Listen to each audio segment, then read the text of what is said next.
Have you ever stood before an ancient piece of art and felt a strange sense of recognition, something that didn't quite belong? Maybe it was a cave painting showing figures with elongated heads and massive eyes, or a centuries-old carving that looks suspiciously like an astronaut wearing a detailed spacesuit.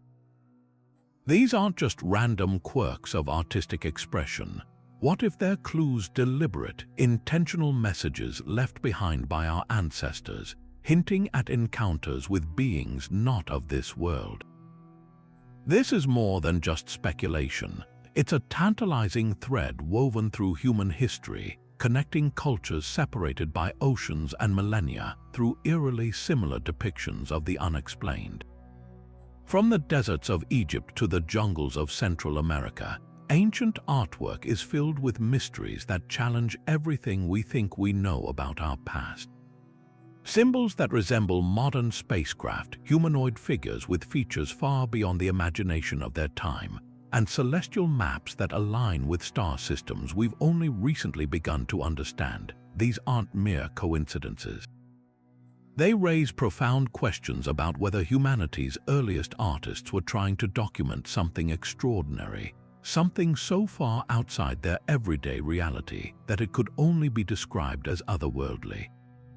Could it be that these creations were inspired by real events, actual contact with advanced extraterrestrial visitors? In this video, we're going to journey across time and continents, diving deep into some of history's most enigmatic artworks. We'll examine the evidence, hear from experts, and explore the compelling theory that ancient alien contact may be etched into the very art that has long been considered purely mythological or symbolic. This isn't about wild guesses or science fiction. It's about looking at our shared human story with fresh eyes and an open mind. So settle in, because what you're about to see might forever change how you view the past and just maybe hint at a future where we finally understand our place in a much larger cosmic puzzle. Now, let's take that sense of wonder and transport it to the arid plains of southern Peru, to one of the most visually stunning and logically baffling mysteries of the ancient world, the Nazca Lines. Spread across nearly 280 square miles of desert floor, these colossal geoglyphs are not just large, they are monumental in every sense of the word. We're talking about designs so vast that they simply cannot be comprehended from ground level. A spider with legs stretching for 150 feet, a hummingbird with a wingspan that dwarfs a modern jetliner, a perfectly straight triangle that runs for over 8 miles across the rugged terrain. These aren't shallow scratches, they were created by the Nazca people, who meticulously removed the dark, sun-baked top layer of stones to reveal the lighter-colored sand beneath, a technique that has preserved these stunning images for more than 2,000 years. The most compelling question, the one that has fueled speculation for decades, is a simple one. Why would a culture without the benefit of flight invest such immense effort into creating art that they themselves could never hope to see in its full, glorious context? From the ground, you might see a trench or a slight discoloration in the earth, a path that seems to lead nowhere. The true majesty of these figures, a monkey with its intricately coiled tail, a whale, even what appears to be an astronaut, is revealed only from hundreds of feet in the air. This fundamental disconnect has led to one of the most enduring alien theories, that the Nazca Plains were not a canvas for art but a message for the gods, or more specifically for visitors from the stars. Proponents of this idea suggest these giant forms could have served as celestial landing markers, a kind of prehistoric runway system guiding spacecraft to safe places to touch down. The long, dead straight lines, some stretching to the horizon, could have been navigational aids, while the complex animal figures might have denoted specific clans or landing zones. The theory asks us to consider the sheer scale of the project. How did the Nazca achieve such perfect symmetry and proportion without being able to check their work from above? How did they ensure that a line remained arrow straight for miles over hills and valleys without any modern surveying tools? The implication is that they might have had help, or perhaps were even directed by beings who viewed the landscape from the perspective the designs demand. Of course, archaeologists have put forward earth-bound explanations that are equally fascinating. They point to the ingenious, albeit labor-intensive, methods the Nazca could have used. Simple surveying techniques involving ropes and stakes could have allowed them to plot out these enormous designs from a smaller scale model. The dry, windless climate of the desert has acted as a perfect preservative, ensuring the lines weren't erased by weather over the centuries. Furthermore, many researchers believe the lines held deep religious and astronomical significance, potentially mapping constellations or serving as sacred pathways for ritual processions related to water and fertility, which were paramount concerns in such a harsh environment. Yet, the alien hypothesis persists because it speaks to that part of us that yearns for a grander, more interconnected cosmic story.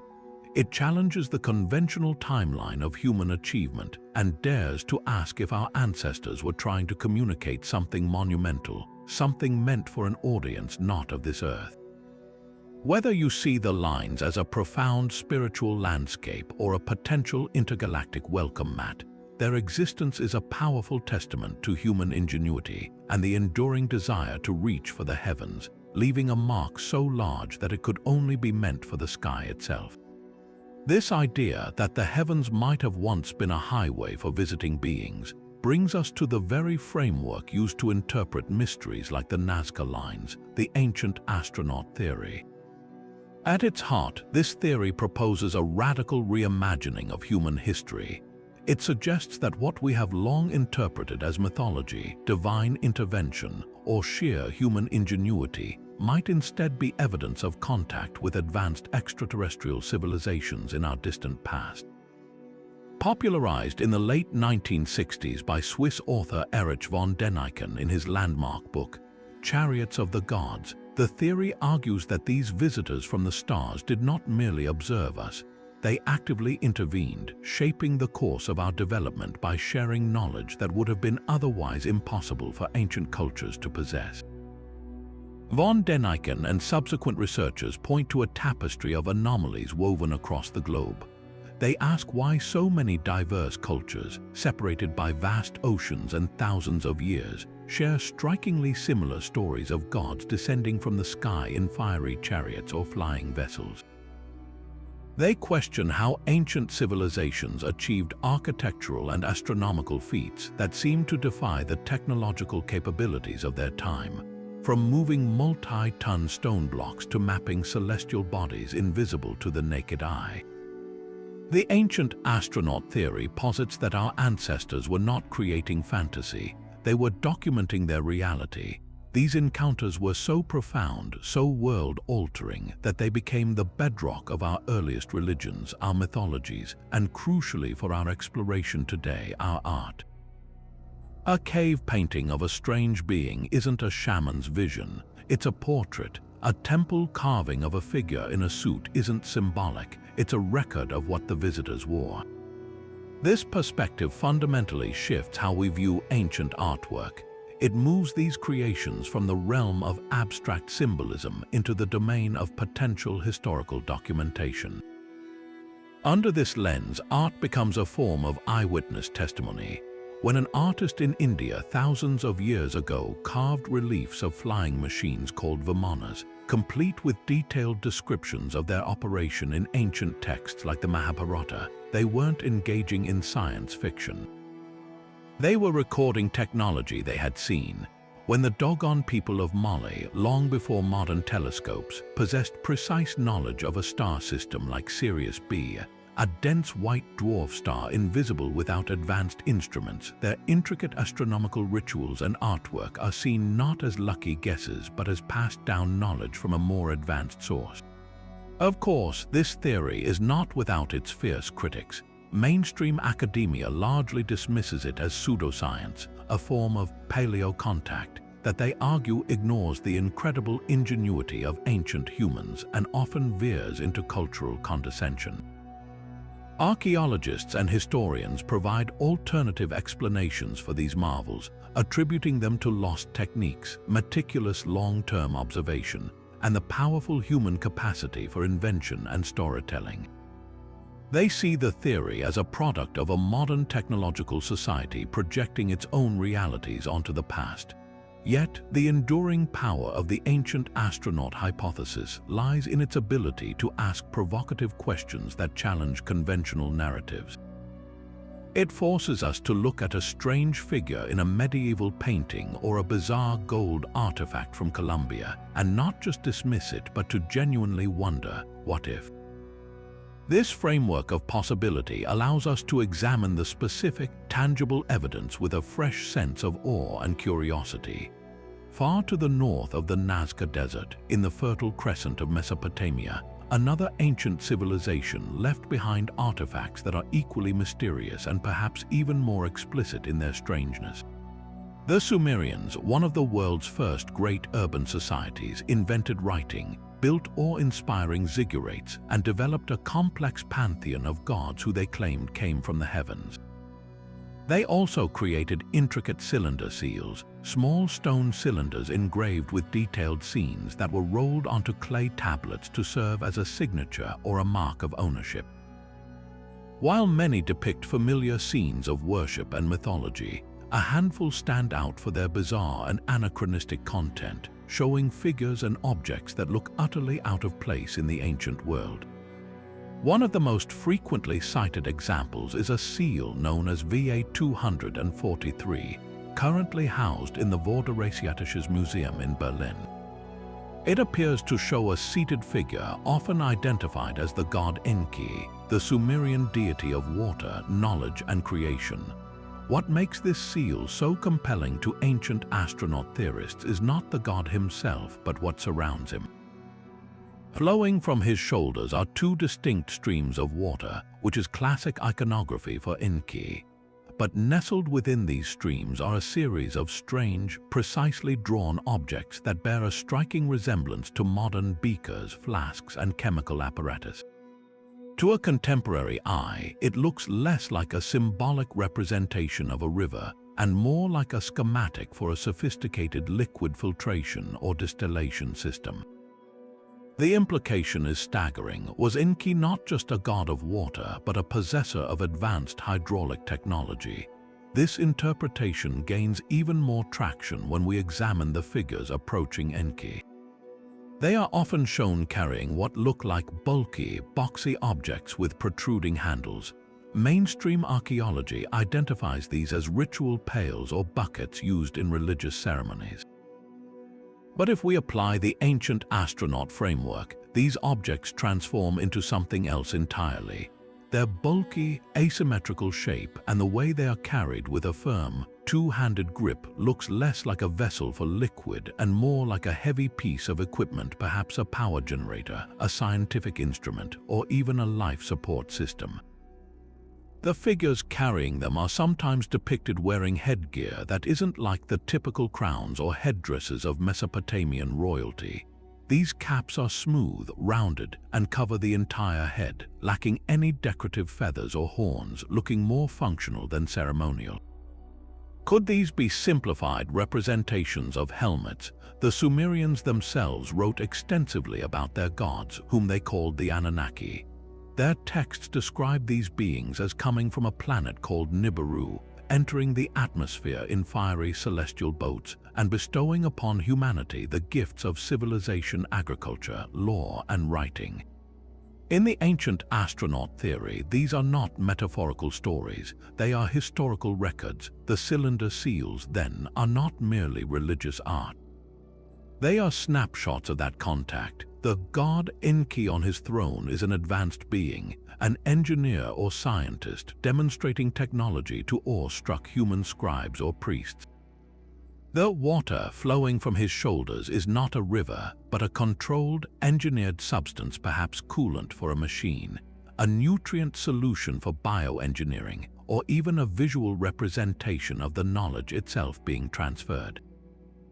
The boxy objects become toolkits or devices, and the unusual headgear becomes part of a protective suit, skeptics, of course, offer a more grounded view. They argue that applying a modern technological lens to ancient symbolism is a classic case of pareidolia, seeing familiar patterns where none exist. The beakers in the water streams could simply be a stylized way to represent fish or bubbles, common symbols of life and abundance. The boxy objects are likely just that, buckets. In a society where water was the source of all life, the act of carrying water to a god was the highest form of ritual offering. The headgear could be a special type of priestly cap, its simplicity denoting humility before the deity. They remind us that the Sumerians were masterful but literal artists, and their primary goal was to convey religious ideas, not to document literal events with technical accuracy. This clash of interpretations lies at the very heart of the mystery.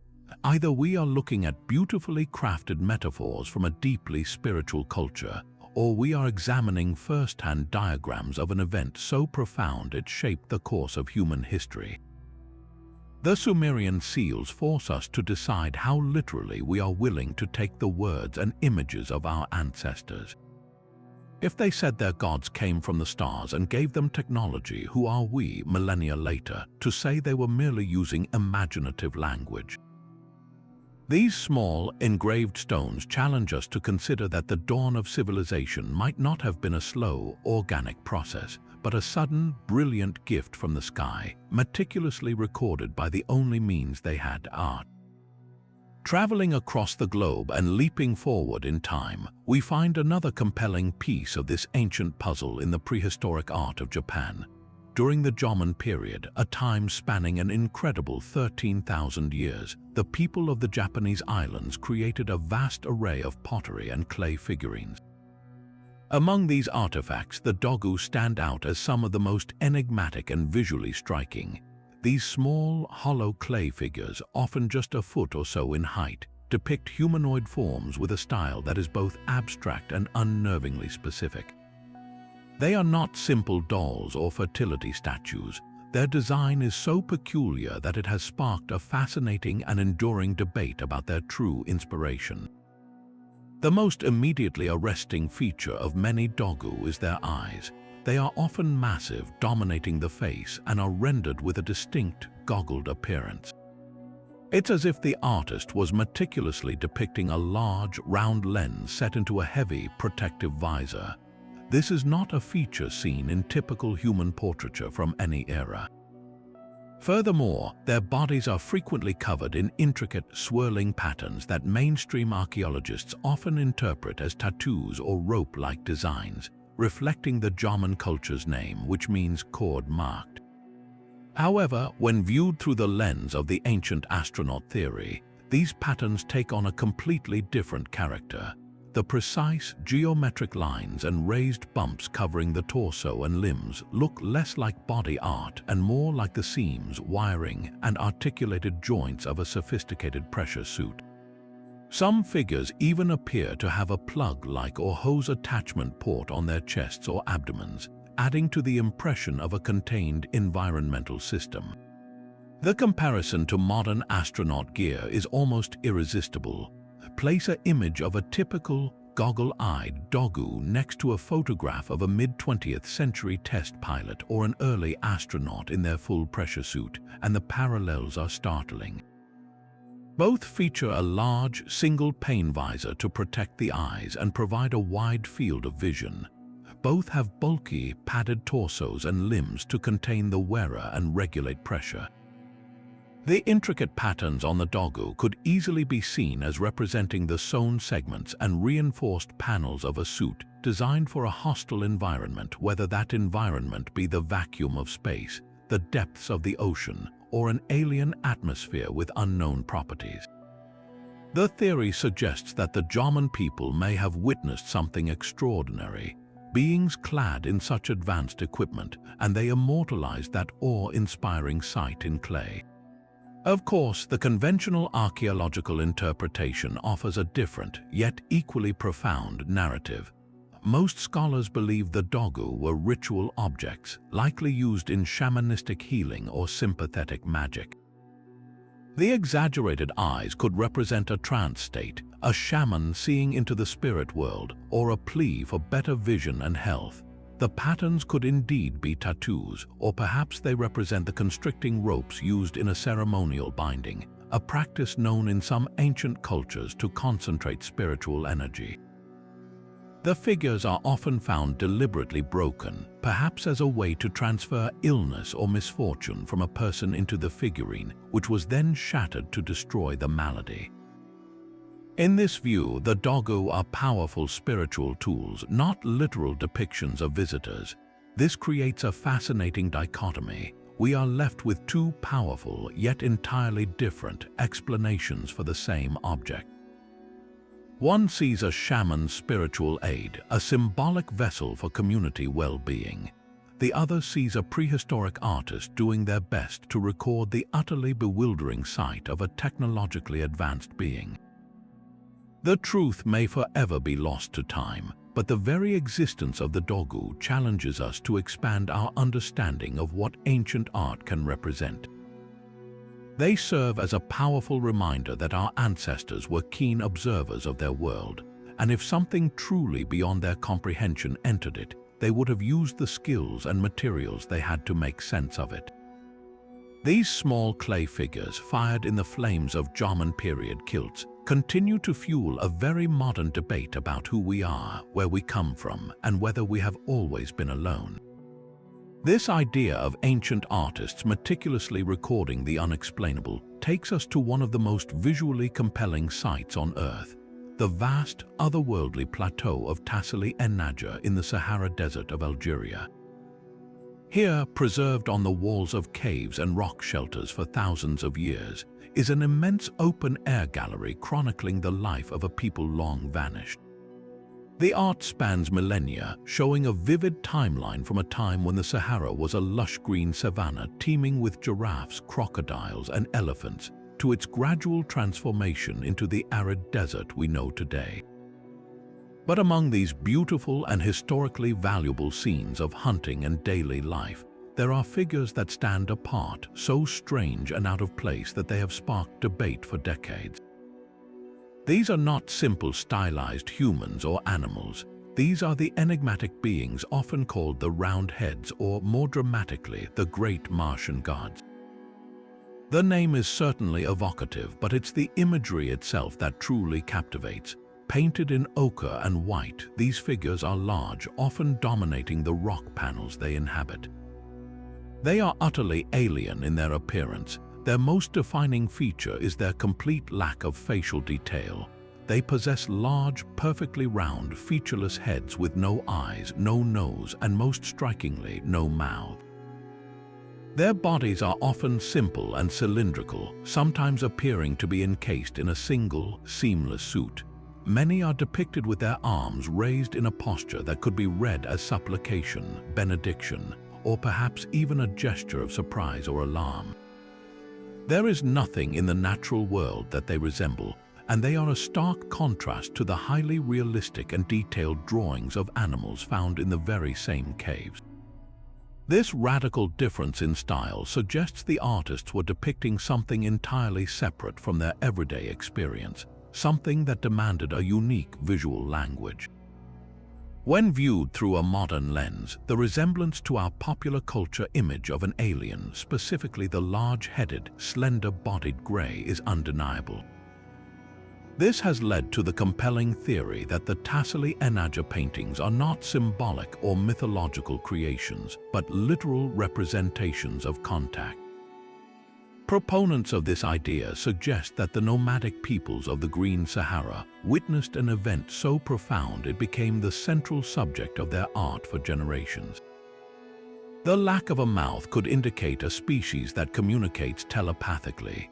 The simple, suit-like body might represent a form of environmental protection or even the actual biomechanical appearance of the visitors. The raised arms could be a depiction of how these beings held themselves, or perhaps it shows the reaction of the humans who saw them, a gesture of awe and worship towards these otherworldly gods who descended from the sky. However, mainstream archaeology offers a different, though no less fascinating, interpretation. Anthropologists and art historians caution against applying a 20th century sci-fi aesthetic to prehistoric art. They point out that the round head period is one of the oldest phases in tassel art, and its abstract style is likely deeply symbolic. The absence of facial features, particularly the mouth, could be a deliberate artistic choice to denote these figures as spiritual or supernatural entities, not of the physical world. In many shamanistic traditions worldwide, anthropomorphic spirits are often depicted in ways that set them apart from humans, sometimes by omitting key features. The raised arms are a common motif in rock art across Africa and Europe, frequently interpreted as a posture of prayer or a trance state. In this view, the Martian gods are not visitors from another planet, but powerful representations of the spirit world, perhaps deities of rain or fertility that were crucially important to a people living in a changing environment. This clash of interpretations is what makes tassel enigma so endlessly fascinating. We are left with two powerful narratives. One is a story of first contact, a dramatic encounter between ancient hunters and advanced interstellar travelers, forever memorialized on the cave walls. The other is a story of profound human spirituality, of a people trying to conceptualize and appease the powerful, unseen forces that govern their world and their survival. The truth may be forever lost to the sands of time, but the power of these images remains. They force us to confront the limits of our understanding. Were the artists of tassel enigma visionary shamans capturing the form of their gods, or were they the earliest journalists faithfully reporting an event that shattered their reality? The silent, mouthless figures offer no easy answers, only an invitation to wonder.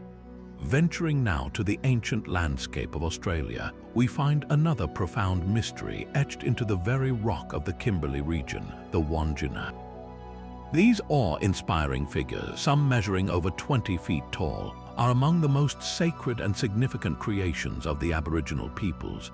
They are not mere paintings. To the traditional owners, they are the very manifestation of powerful creator beings, and their stories form a continuous cultural thread stretching back an astonishing 4,000 years or more.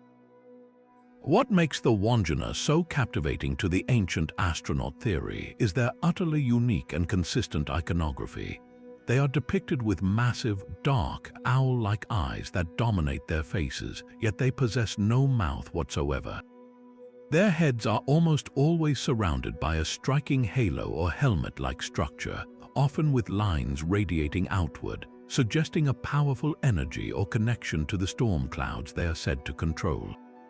Their bodies are frequently painted in ochre, red and white, and they appear to be cloaked in a full garment, giving them a unified, almost pressurized appearance.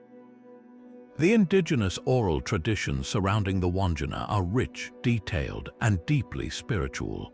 The stories tell that these are not gods who live in a distant heaven, but powerful sky beings who descended from the Milky Way during the Dreamtime, the formative epoch of creation.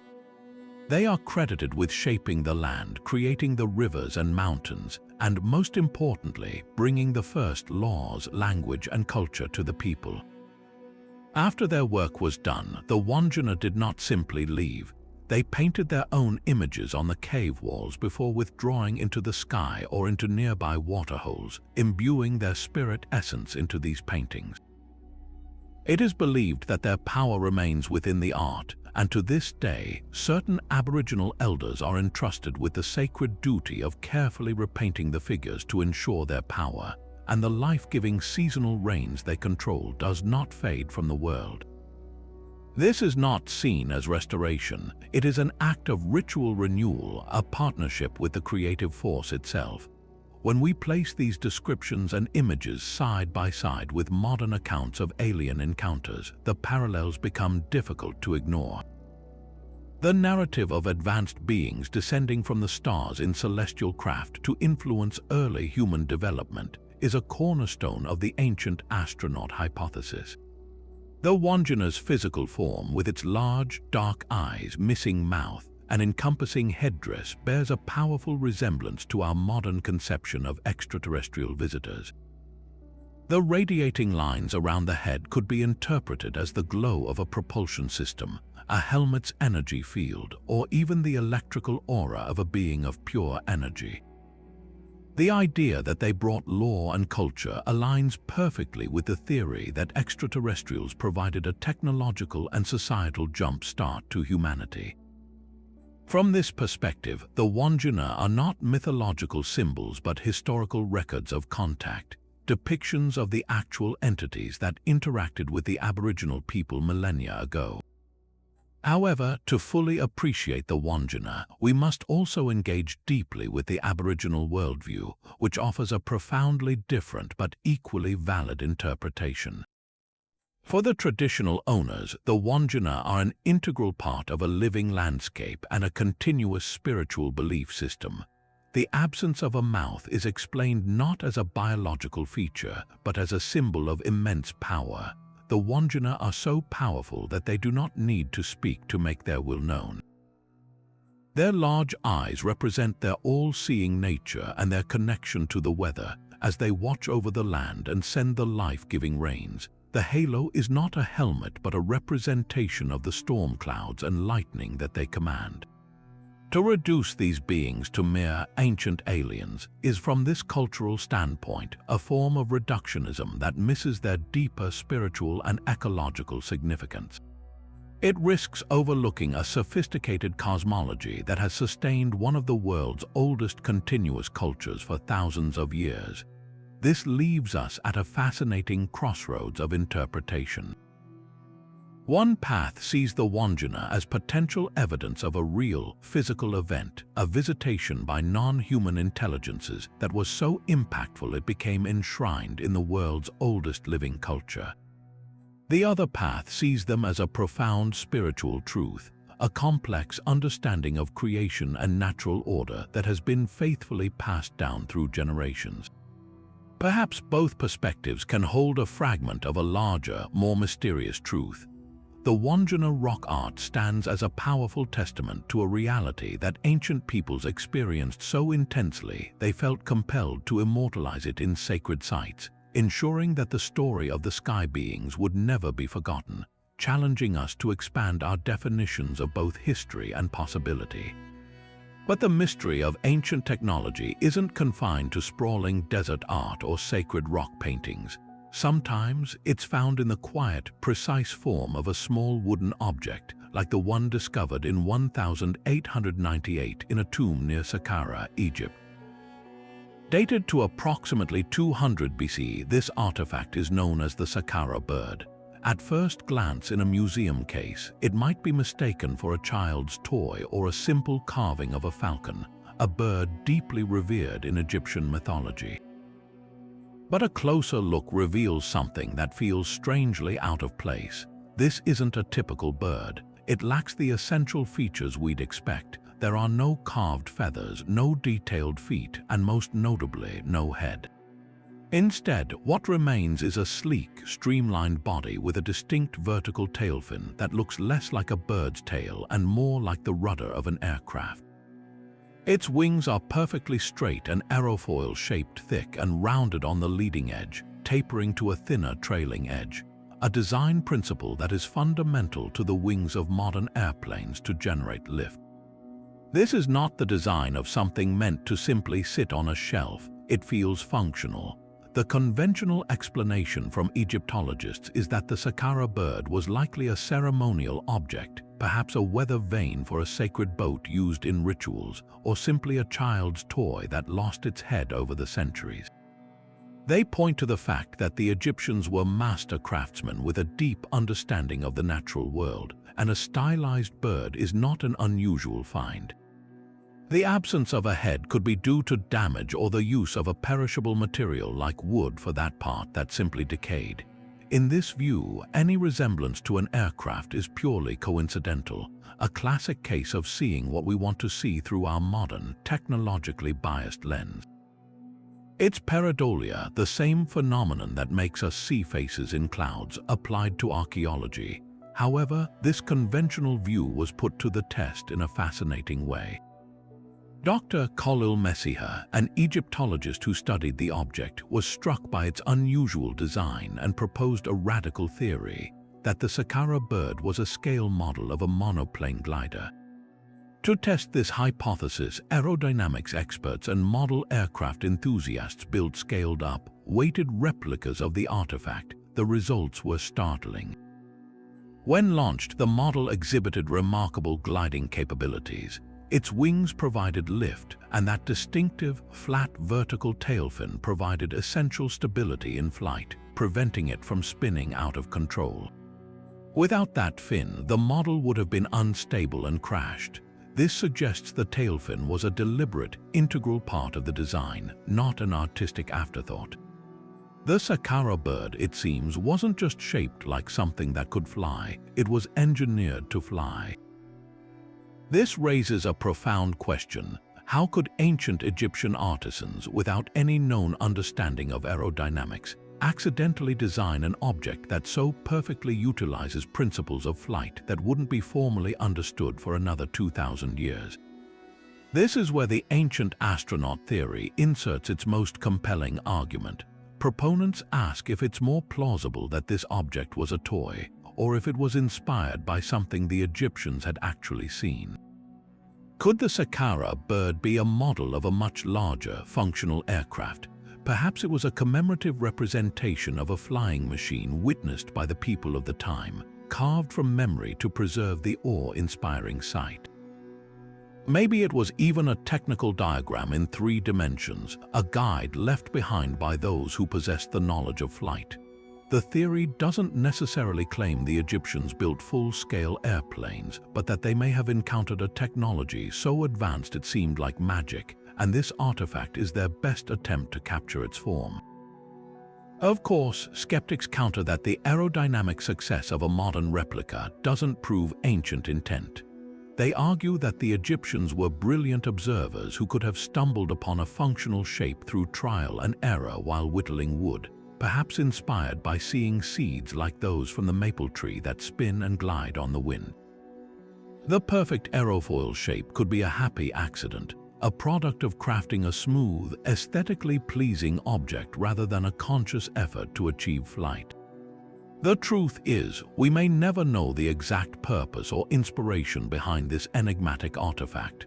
The Saqqara bird exists in that tantalizing space between known history and unexplained possibility. It serves as a powerful reminder that our ancestors were far more sophisticated than we often give them credit for, and that some mysteries are carved not on grand temple walls, but held quietly in the palm of your hand, waiting for us to look closely enough to see the wonder. Perhaps one of the most viral and hotly debated anomalies in all of Egyptology is found not in a hidden chamber, but in plain sight on a ceiling beam at the Temple of Seti I in Abydos. Here, amidst beautifully carved hieroglyphs, is a cluster of symbols that look astonishingly like modern machinery. To the untrained eye, one clearly resembles a helicopter, complete with a cockpit and a rotating rotor blade.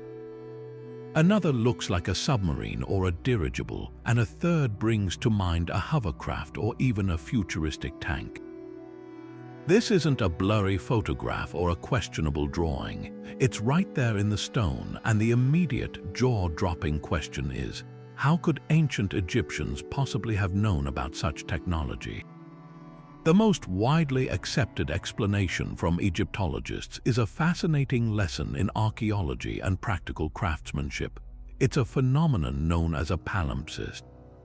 In ancient times, when a pharaoh died, it was not uncommon for his successor to appropriate his monuments, effectively rewriting history by carving their own name and titles over those of the previous ruler.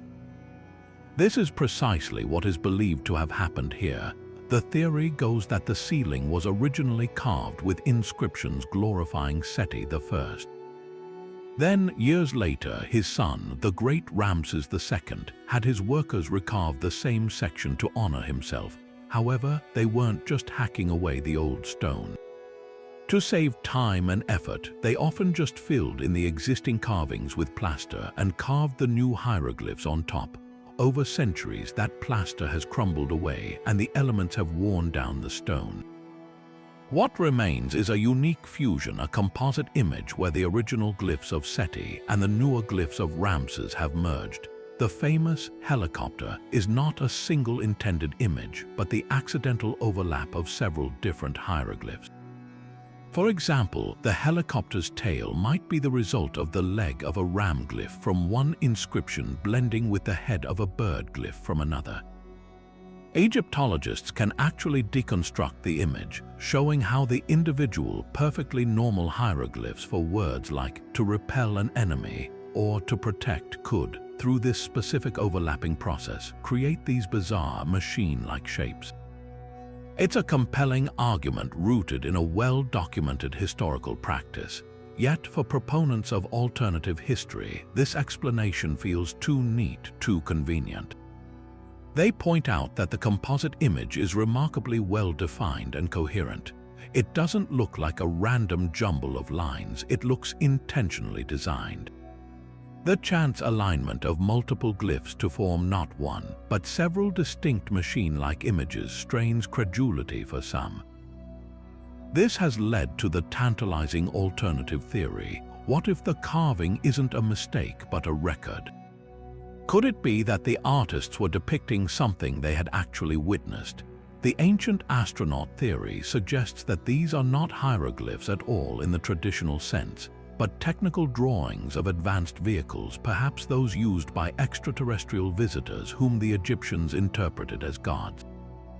In this view, the temple ceiling becomes a hangar bay of history, a frozen moment where advanced technology was observed and faithfully, if crudely, recorded in stone for future generations to discover. This clash of interpretations represents a classic divide between mainstream archaeology and alternative theory. One side sees a clear, logical process of erosion and reuse, a testament to practical ancient politics. The other sees an incredible coincidence that defies probability, and instead posits a far more dramatic story of contact. The Abydos helicopter hieroglyph remains powerful because it is a Rorschach test for how we view the past. Do we see only the mundane, explainable processes of human history, or do we allow for the possibility of the extraordinary? This single, strange carving on a temple ceiling challenges us to question not just the skill of ancient artisans, but the very narrative of technological progress, leaving us to wonder if the seeds of our future were actually glimpsed in humanity's distant past. Deep within the humid jungles of Chiapas, Mexico, lies the ancient Maya city of Palenque, a place of breathtaking beauty and profound mystery. And in its heart, within the magnificently named Temple of the Inscriptions, rests one of the most discussed and debated artifacts in the entire world, the intricately carved sarcophagus lid of King Pakal the Great. This ruler, also known as Kainish Janab Pakal, reigned over Palenque for nearly 70 years in the 7th century, and his burial chamber yielded a treasure that continues to ignite the imagination of everyone who sees it. The lid itself is a single, massive slab of limestone, covered in an elaborate and complex scene that mainstream archaeology explains as a rich symbolic journey into the Maya underworld. But to others, this intricate carving tells a very different and far more modern story. At the center of the image, we see the figure of Pakal himself, reclined not in a position of rest but of action. He seems to be leaning back, his body at a sharp angle, as if experiencing immense force or acceleration. His hands and feet are actively engaged, appearing to manipulate a series of levers and pedals. Directly in front of his face is a device that many have interpreted as an oxygen apparatus or a complex viewing mechanism. Below him, the scene erupts in what looks like roaring flames and billowing smoke, while above and behind him, the carving transforms into a large, stylized tree or cross-shaped object that ancient astronaut theorists argue bears a striking resemblance to the exhaust plume of a rocket engine. The entire composition is framed by a curious V-shaped structure that encircles the king, looking less like a ceremonial border and more like the sleek nose cone and fuselage of a sophisticated vehicle. When viewed through this lens, the image doesn't depict a peaceful descent into the afterlife. it captures a moment of intense technological operation. The comparison to 20th century spaceflight technology is almost uncanny. The pose of Packle is remarkably similar to that of a modern astronaut during launch, reclining to withstand the powerful G-forces of a rocket leaving the atmosphere. The object he looks into could be a kind of viewfinder or navigational screen. The levers and pedals at his hands and feet suggest a control console for guiding a complex machine. And the most dramatic element, the fiery tree of life rising above him, perfectly mirrors the fiery trail and separated stages of a multi-stage rocket during ascent. Proponents of this theory ask a simple yet profound question. How could the Maya, a culture without the wheel or draft animals, conceptualize such a specifically mechanical and aerodynamic scene unless they were depicting something they had actually witnessed? The theory suggests that Packle is not journeying to the underworld, but to the stars, operating a vehicle given to him by celestial visitors. However, Mayanists and archaeologists provide a deeply rich and symbolic interpretation that is every bit as fascinating. They explain that the imagery is a masterwork of Maya cosmology. Packle is not in a spaceship. He is at the moment of his death falling down the world tree, also known as the Waka-chan, which is represented by that large cross-shaped element. This tree was seen as the axis of the world, connecting the underworld of Xibalba, the earthly realm, and the heavens. The king is not leaning back in a cockpit. He is descending into the mouth of the underworld, a common motif in Maya art. The flames beneath him are not rocket exhaust but stylized depictions of the sun monster or a sacred hearth, symbols of transformation and rebirth. The levers he is touching are likely ceremonial bars or symbols of his royal authority, and the device by his face could be a jeweled pendant or a spiritual emanation. In this view, the entire lid is a map of his soul's journey, not a physical one, assuring his people that their divine king would overcome death and be reborn. This creates a perfect storm of interpretation, where two entirely different worldviews collide over a single piece of art. One sees a technical diagram, a literal record of advanced technology. The other sees a spiritual roadmap, a metaphorical journey of the soul using the complex symbolic language of its time. The power of the Packle lid lies in its incredible detail, which allows both perspectives to find supporting evidence. It challenges us to consider the lens through which we view the past. Are we projecting our own technological aspirations onto an ancient culture? Or are we dismissing a potentially literal truth because it doesn't fit our conventional historical narrative? The carving remains an enigma, a beautiful and complex puzzle that asks us whether King Packle the Great was destined for the dark depths of the underworld or the infinite, star-filled expanse of the cosmos. Yet the intrigue of the Koso artifact doesn't end with its external shell. The object hidden inside is what truly ignited the firestorm of debate. When the geode was carefully cut open, it revealed a porcelain cylinder surrounding a 2mm metallic core, all held within a hexagonal copper collar. To the finders, and later to many researchers, this assembly bore a striking and undeniable resemblance to a modern spark plug. The immediate and obvious question was how a component of internal combustion, a technology that only became widespread in the late 19th century, could become completely encased in a rock formation that conventional geology suggested was ancient. This apparent impossibility is what catapulted the object into the realm of out-of-place artifacts, or UParts, seemingly anachronistic objects that challenge our established historical timeline. Proponents of alternative history theories seized on the Koso artifact as potential proof of several radical ideas. The most straightforward explanation was that it was evidence of a lost, advanced human civilization, perhaps like Atlantis or Mu, that possessed technology rivaling or even surpassing our own before being wiped out by a cataclysm. A more expansive theory, fitting neatly into the ancient astronaut framework, suggested the object was a piece of advanced technology left behind by extraterrestrial visitors hundreds of thousands of years ago. Perhaps it was a component from their vehicle or equipment, lost and eventually fossilized within the Earth. This interpretation transforms the artifact from a mere curiosity into a tangible piece of evidence for prehistoric contact, a physical clue that our planet has been visited by beings capable of interstellar travel in the distant past. However, the story took a significant turn when skeptical investigators and geologists began to re-examine the claims. Their analysis pointed toward a far more mundane yet fascinating origin. They argued that the nodule was not a true geode formed over millennia, but a concretion, a lump of hardened clay and ironstone that can form much more rapidly around a man-made object. The spark plug itself was identified by spark plug collectors not as an anomalous mystery, but as a specific early 20th century model, likely from a Chrysler vehicle from the 1920s.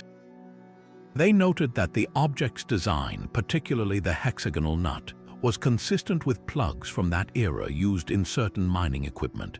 The theory is that this spark plug was discarded or lost on the ground, and over the course of several decades, not millennia, mineral-rich waters cemented layers of hardened clay and rust around it, creating the illusion of immense age.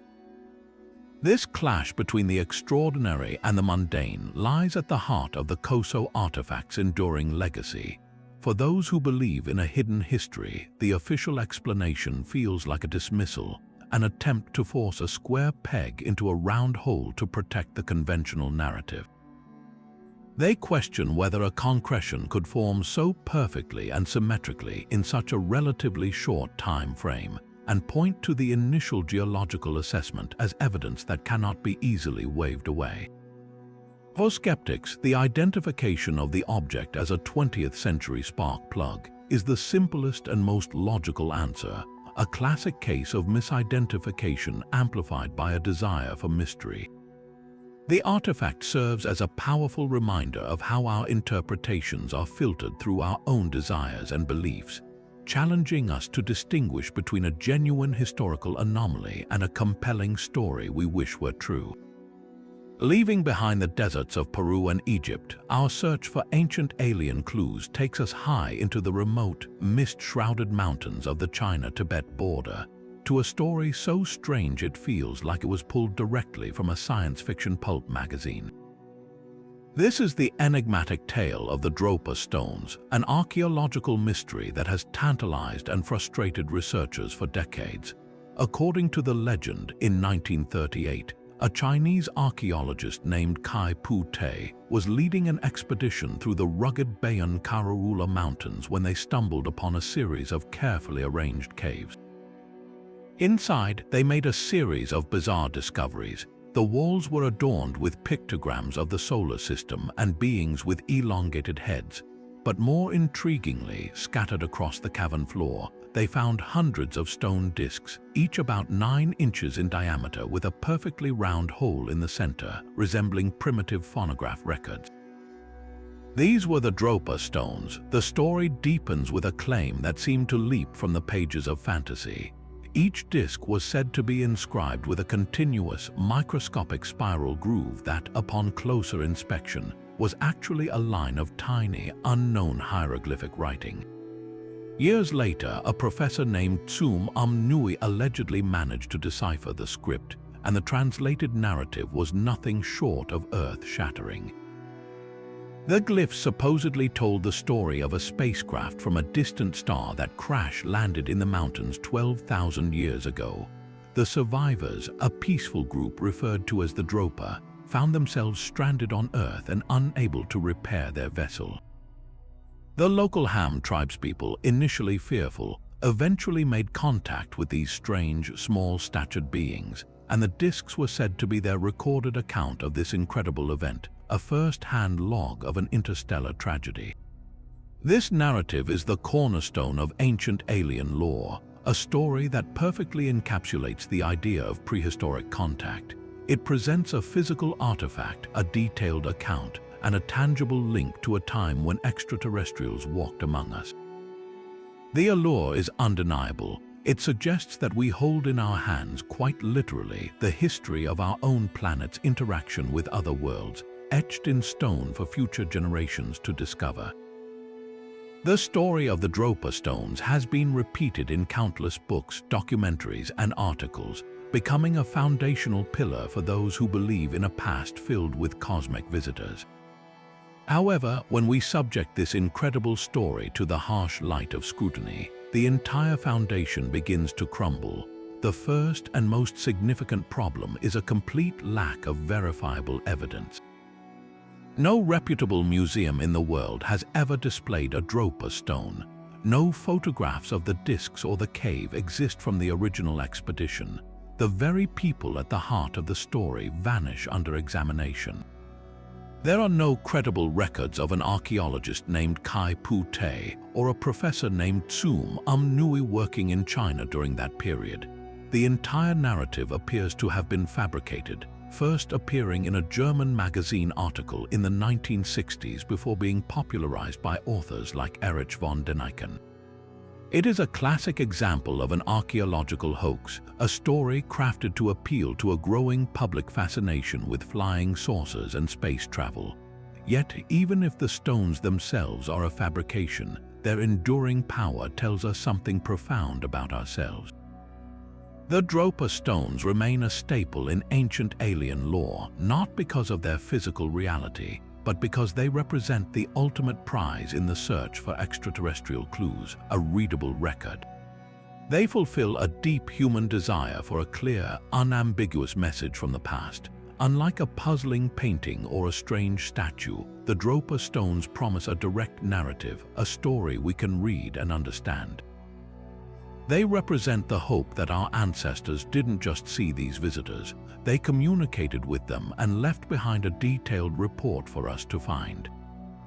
This longing for a definitive answer, for a decoded message that would end the debate once and for all, is what gives this hoax its incredible staying power. It's a testament to our burning curiosity and our deep-seated need to know, without a doubt, that we are not alone in the universe's grand, silent expanse. Imagine a shipwreck on the floor of the Aegean Sea, its wooden hull long since eaten away, leaving behind a cargo of bronze and marble statues frozen in time. For over 2,000 years, this sunken treasure lay undisturbed until sponge divers stumbled upon it in the year 1901. Among the spectacular finds of gods and warriors, one object seemed utterly unremarkable: a lump of corroded bronze and wood about the size of a large book. It was set aside with lesser artifacts, its true nature completely overlooked for decades. But when archaeologists finally took a closer look, they realized this wasn't a piece of scrap metal. It was a machine, a device of such staggering complexity that it would force us to completely rewrite the history of technology. This is the Antikythera mechanism, and it is perhaps the single most mind-boggling artifact ever recovered from the ancient world. When researchers began painstakingly to clean and examine the fragments, they discovered an intricate clockwork of interlocking bronze gears, precisely cut and mounted within a wooden frame. Using advanced imaging techniques like X-ray tomography, they were able to peer inside the encrusted layers and map out the mechanism's inner workings. What they found was nothing short of an ancient analog computer. This wasn't just a simple calendar. It was a sophisticated device that could predict the movements of the sun, the moon, and the 5 planets known to the Greeks. It could forecast lunar and solar eclipses, and it even modeled the irregular orbit of the moon with a level of accuracy that wouldn't be matched again for over a millennium. A dial on the front likely displayed the ancient Greek zodiac, while another tracked the 4-year cycle of the Panhellenic Games, the original Olympics. This was a portable, hand-cranked cosmos, a miniature universe of bronze and ingenuity. The sheer genius of the mechanism is breathtaking. It utilizes a complex system of differential gears, a technology once thought to have been invented in the 16th century for automobiles. One gear, with its pin sliding in a diagonal slot, perfectly replicates the moon's variable speed across the sky, a subtlety known as lunar anomaly that requires advanced astronomical understanding. The device embodies the mathematical theories of great Greek thinkers like Hipparchus, translating abstract celestial cycles into tangible, moving metal. It stands as a powerful testament to the incredible heights of Hellenistic science and engineering, proving that the ancient world was far more technologically sophisticated than we ever imagined. Yet for some, its very brilliance is the problem. The leap in complexity from other known ancient devices is so vast that it appears to be an anomaly itself, a technological island in a sea of simpler inventions. This has led to the provocative theory that the knowledge required to build such a device may not have been entirely homegrown. Could the principles behind the Antikythera mechanism have been a gift from the stars? Proponents of this view point to the device's sudden appearance and the lack of any evolutionary predecessors. They argue that such a precise understanding of celestial mechanics, especially the irregular motions of the moon, might have been information shared by extraterrestrial visitors who possessed a more advanced spacefaring perspective of our solar system. In this narrative, the Greek artisans were brilliant engineers, but the initial spark of knowledge, the blueprints for understanding the cosmos with such precision, came from an otherworldly source. Mainstream historians and archaeologists, however, see this not as proof of alien intervention, but as proof of human genius finally being recognized. They argue that the mechanism is not an isolated miracle, but the sole surviving example of a likely entire tradition of sophisticated clockwork. The Roman author Cicero wrote about similar devices, describing a bronze globe made by Archimedes that replicated the motions of the heavens. These were likely prized possessions of the wealthy and educated, but being made of valuable bronze, they were almost all melted down for scrap over the centuries. The Antikythera mechanism only survived because it was lost at sea. Its existence suggests a lost chapter of technological history, one where ancient scholars didn't just contemplate the universe but built machines to simulate it. The debate over the Antikythera mechanism ultimately forces us to confront a fundamental question about human history. Are we underestimating our ancestors? The alien hypothesis offers an exciting shortcut, a reason for its miraculous complexity. But the alternative is, in many ways, even more profound. It suggests that the human drive to understand and model our universe, to use technology to grasp the cosmos, is not a modern phenomenon. It is an ancient, enduring passion. The mechanism is a message in a bottle from the past, telling us that the seeds of the scientific revolution were planted not 500 years ago, but over 2,000 years in the past. It is a humbling reminder that a single discovery can shatter our assumptions, revealing that the line between ancient mystery and modern science is far blurrier than we ever thought. Now, let's shift our focus from celestial computers and mysterious carvings to something far more tangible, something you could actually hold in your hand, a simple clay pot that might just rewrite the history of electricity. In the year 1936, workers excavating for a new railway near Baghdad, Iraq, unearthed a most curious object from a 2,000-year-old Parthian tomb. It was a small, unassuming clay jar about 5 inches tall, sealed with an asphalt plug. But when archaeologists carefully opened it, they found something inside that seemed to defy the era, a rolled copper sheet forming a cylinder housing a single iron rod. The asphalt stopper had sealed the rod in place, insulating it from the copper. If this jar were filled with an acidic liquid like vinegar or grape juice, something remarkable would happen.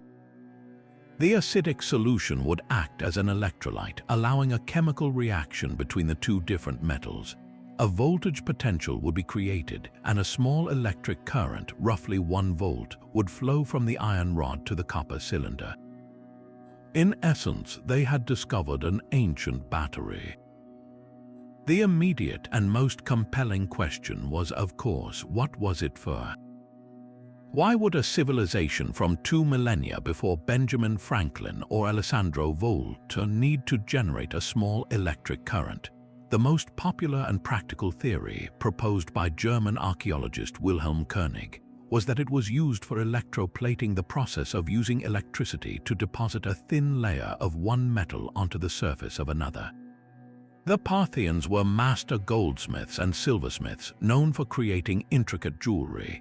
Some artifacts from the period show objects plated with incredibly thin, uniform layers of gold, a technique that is difficult to achieve with mercury gilding alone. A series of these batteries connected together to create a higher voltage could have provided just enough current to electroplate a small statue or a piece of jewelry, allowing a craftsman to carefully control the deposition of precious metal in a way that would appear almost magical to his peers. But for those who look for clues of a grander, more cosmic history, the Baghdad battery presents a far more exciting possibility. If these ancient people had a practical understanding of basic electrochemistry, what else might they have known?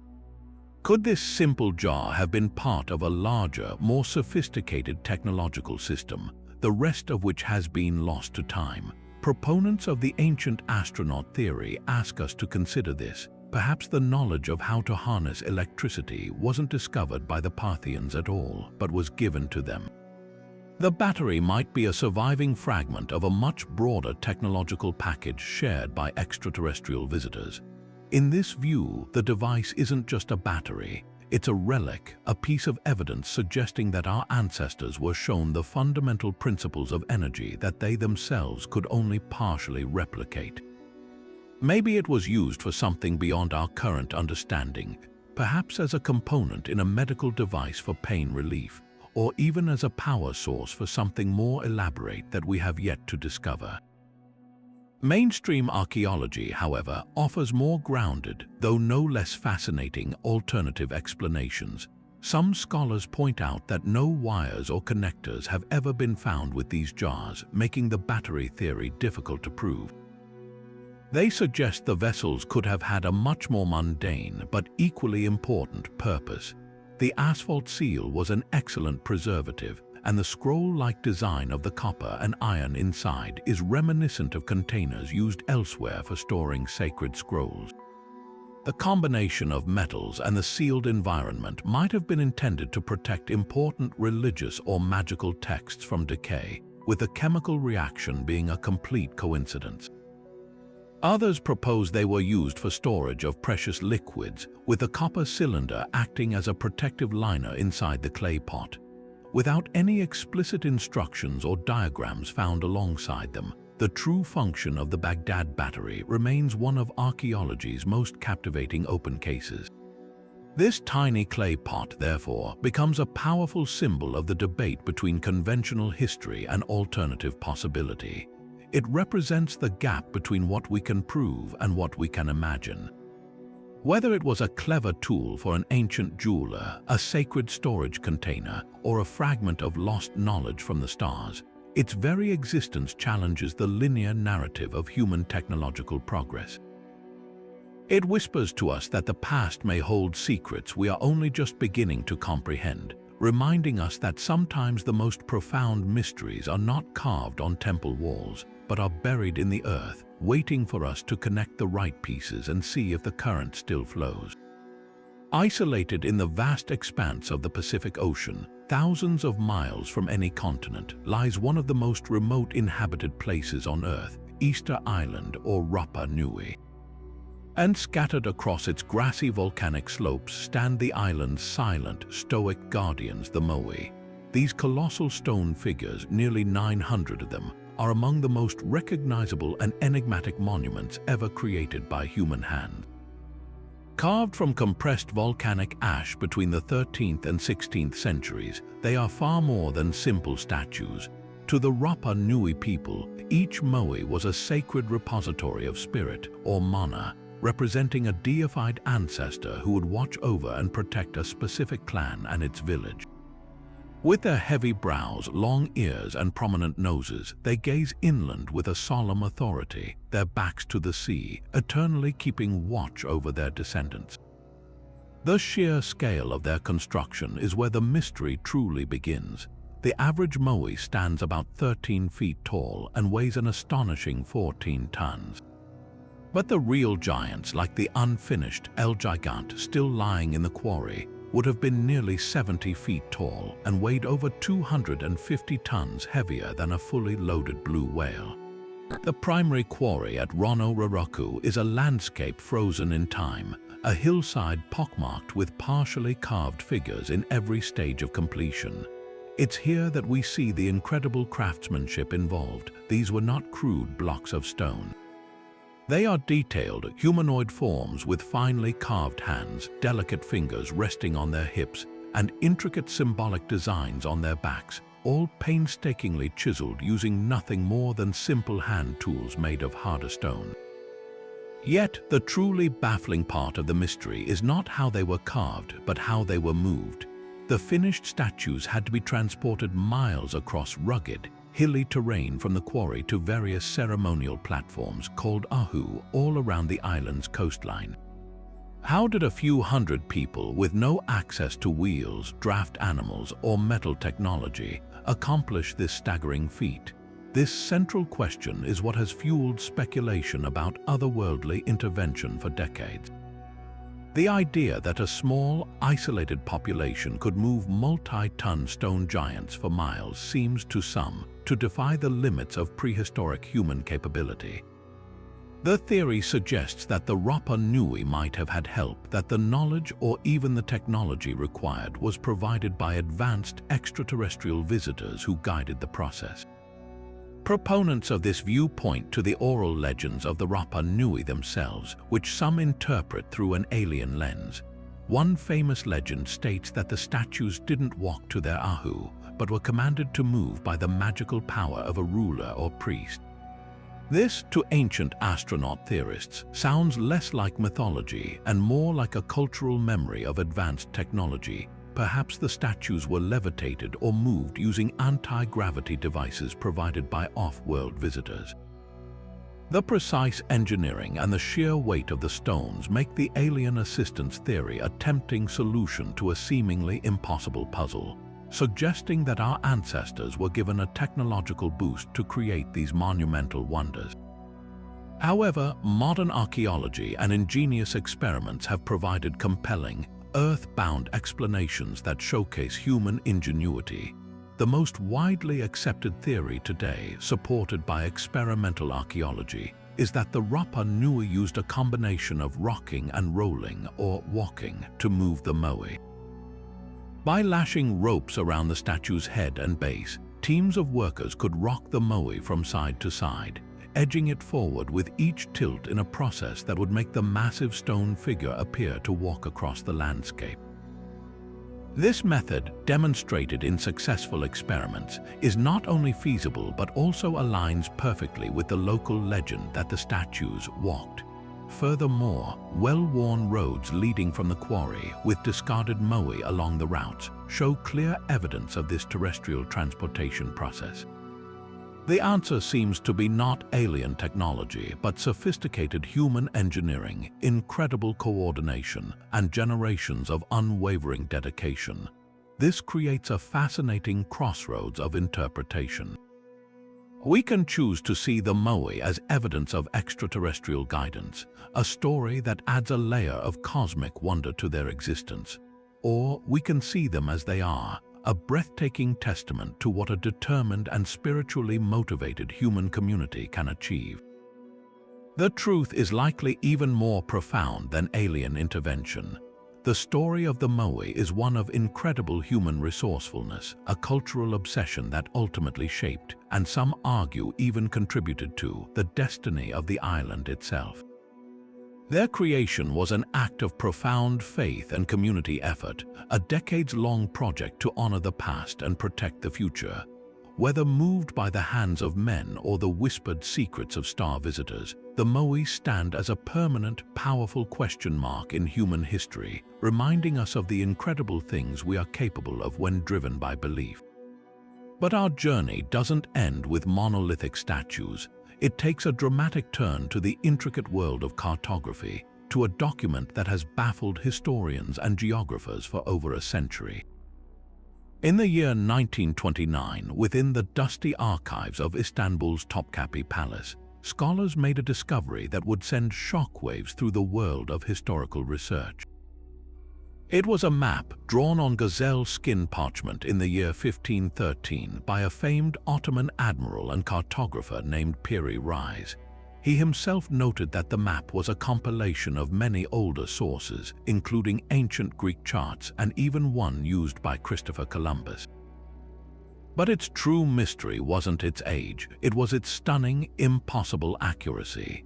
The most jaw-dropping feature of the Piri Reis map is its depiction of the northern coastline of Antarctica. This is astonishing for one simple, earth-shattering reason. Antarctica was not officially discovered until 1820, over 300 years after this map was drawn. Even more perplexing is how it's shown. The map portrays Queen Maud Land, a region of Antarctica, with a shocking level of detail, but it shows it without its massive ice cap, a condition that, according to modern geological surveys, hasn't been the case for at least 6,000 years. The map also accurately details the coastline of South America and includes the Andes Mountains, which were likewise unexplored by Europeans in 1513. This level of precision suggests the mapmaker had access to geographical knowledge that simply should not have existed in the 16th century. This profound anomaly has led to a compelling and controversial theory that Piri Reis was working from far older source maps, themselves copied and recopied from ancient originals that date back to a time when Antarctica was indeed ice-free. Who could have created such incredibly accurate charts in such a distant prehistoric era? This is where the ancient astronaut theory inserts its most fascinating argument. Proponents suggest that this advanced cartographic knowledge could not have been the product of early human seafarers. Instead, it points to a much more technologically advanced source. The theory posits that this information was gathered from a high-altitude aerial perspective, perhaps even from orbit. The accuracy of the coastlines and the topographic details are so precise that they rival modern maps created with satellite technology. Could it be that the original source maps were created by extraterrestrial visitors who surveyed our planet thousands of years ago, and that their work was somehow preserved and passed down through the ages, only to be faithfully copied by an Ottoman admiral who had no idea of the true cosmic origin of his charts? Mainstream historians and cartographers, however, offer a different set of explanations that are equally intriguing, though firmly grounded on Earth. They argue that the map is a fascinating composite of the best knowledge available to a well-connected 16th century scholar. Piri Reis had access to Portuguese, Spanish, and Arab explorers, and his notes on the map itself reference using charts captured from Spanish sailors. The mysterious southern landmass, they contend, is not Antarctica at all, but a speculative and distorted amalgamation of the southern tip of South America. Perhaps even a lucky guess that accidentally resembles another continent. They point out that the map contains numerous errors and omissions, such as the complete absence of the Drake Passage, which separates South America from Antarctica. These inaccuracies, they say, prove it is a human document of its time, not a perfect replica of an ancient aerial survey. This clash of interpretations turns a single piece of parchment into a battleground of ideas. One side sees a miraculous artifact, a tangible piece of evidence for a lost civilization or even prehistoric alien contact, a secret history of the world literally drawn out for us to find. The other sees a brilliant but flawed human achievement, a testament to the incredible reach of Renaissance knowledge and the power of compilation. The Piri Reis map forces us to ask a fundamental question about our past. Are we looking at a remarkable coincidence, the work of a genius cartographer piecing together rumors and fragmented reports? Or are we looking at the ghost of a much older truth, a faded fingerprint of a knowledge so advanced it could only have come from the stars? This map doesn't provide easy answers, but it forever challenges our assumptions about exploration, reminding us that the world has always held secrets, and some of them might be hidden in plain sight. Now, let's travel to the windswept coast of Brittany in northwestern France, where another megalithic mystery stretches across the landscape for miles. Here, in the small village of Karnak, you will find the largest collection of standing stones anywhere in the world. Erected around 6,500 years ago, long before the pyramids of Egypt were even a concept, the Karnak alignments are a truly awe-inspiring sight. Imagine over 3,000 massive menhirs, some standing over 4 meters tall, arranged in long, parallel rows that march with eerie precision across the fields and through the woods. These are not randomly placed boulders. The alignment is too deliberate, the scale too vast. For centuries, this incredible complex has captivated and perplexed all who have seen it, leaving us with a single, haunting question. What colossal purpose could possibly demand such an immense and meticulous effort? Mainstream archaeology offers several compelling, earth-bound explanations, each rooted in the sophisticated understanding of the ancient people who built them. The most widely accepted theory is that the stones functioned as a gigantic astronomical observatory and calendar. Researchers have noted that the primary axes of several alignments appear to be deliberately oriented towards the rising and setting sun at the solstices. The complex arrangement of stones could have been used to track lunar cycles, predict eclipses, and mark the changing seasons, which would have been absolutely vital for an agricultural society whose survival depended on knowing when to plant and harvest. Another strong theory posits that the site was a vast, open-air temple for religious ceremonies and communal gatherings.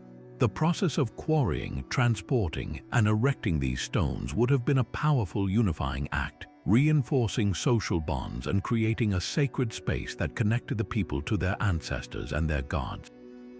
Some archaeologists also suggest the lines could have served as territorial markers or memorials for great battles, with each stone representing a fallen warrior. Yet, the sheer scale and precision of the Karnak alignments have also fueled more speculative theories. Ancient astronaut theorists look at these massive rows and see something else entirely, a potential navigation grid or landing system for extraterrestrial spacecraft. From a high-altitude perspective, the perfectly straight lines of menhirs could resemble a kind of prehistoric runway, visible from the air and designed to guide vehicles to a safe landing. The theory asks us to consider the logistical challenge. How did a Neolithic culture with only simple stone tools and wooden implements plan and execute such a geometrically perfect array over such a vast distance? The suggestion is that they may have had assistance from a more advanced intelligence, one that understood aeronautics and needed a clear, unmistakable marker on the landscape. Proponents point to local folklore, which often attributes the creation of the stones to magical beings or giants, interpreting these myths as distorted cultural memories of powerful, otherworldly visitors. This creates a fascinating dichotomy of interpretation. We are left with two powerful narratives. One tells a story of incredible human achievement, of a deep connection to the cosmos expressed through backbreaking labor and careful observation. It paints a picture of a society so in tune with the rhythms of the earth and sky that they could build a computer out of stone to track its movements. The other narrative suggests a more interstellar connection, that Karnak is not a calendar but a beacon, a message to the heavens that we were here, or perhaps an invitation for return. The silent, towering stones of Karnak do not yield their secrets easily. They stand as a permanent reminder that our ancient past is filled with wonders that defy simple explanation, challenging us to keep looking up, not just at the stars they may have been built to track, but at the infinite possibilities of our own history. Leaving behind the sprawling alignments of Karnak, we journey now across the Atlantic to the high Andes of Peru, to a site that presents a mystery of a different kind, one not of arrangement, but of impossible masonry. Perched on a hill overlooking the ancient Inca capital of Cusco, the fortress of Sacsayhuaman is a breathtaking display of architectural prowess that defies belief. Built in the 15th century under the reign of the Inca Pachacuti, this massive complex was constructed from enormous blocks of limestone and diorite, some weighing over 120 tons. But it's not the size of the stones alone that stuns visitors, it's how they are assembled. These gigantic, irregularly shaped boulders are cut with such incredible precision that they fit together in a seamless, three-dimensional jigsaw puzzle without a single drop of mortar. The joints are so tight that, even centuries later, you cannot slip a piece of paper between them. This isn't just stonework, it is a form of art so advanced that modern engineers and stonemasons are still baffled by the techniques used to achieve it. The central mystery lies in the how. How did the Inca, a culture that had not yet developed the wheel, iron tools, or a written system of plans, manage to quarry, transport, and shape these colossal stones with such inhuman accuracy? The standard explanation points to the incredible skill and patience of Inca craftsmen. Archaeologists suggest that they likely used harder stones like diorite to pound and shape the limestone blocks, slowly grinding them into shape over countless hours. The transportation is often attributed to the power of human labor, with hundreds of men pulling the stones on rollers and earthen ramps. This was a society capable of monumental organization, and the construction of Sacsayhuaman stands as a testament to their collective will and sophisticated understanding of leverage and geometry. The zigzagging walls, with their distinctive sawtooth pattern, are also perfectly explained as a formidable defensive structure designed to create killing zones where attackers could be trapped and assaulted from above. However, this conventional view runs into some formidable problems when you examine the stones up close. The fit is not just tight on the visible face. The blocks interlock deeply within the wall, with protrusions on one stone fitting perfectly into corresponding cavities in its neighbor. This is a technique that provides immense seismic stability, allowing the walls to withstand the powerful earthquakes that frequently shake the region. But achieving this kind of complex, hidden joinery would require an almost supernatural ability to see inside the stone. Furthermore, the surfaces of many blocks are not flat but slightly convex, and the edges are often beveled with a precision that seems to go far beyond simple pounding with hand-held rocks. The angles are sharp and clean, the curves smooth and consistent. This level of perfection suggests a knowledge of stone cutting that appears to be centuries ahead of its time, leading some to ask if the Inca had help from a source far more advanced. This is where the ancient astronaut theory finds a compelling foothold.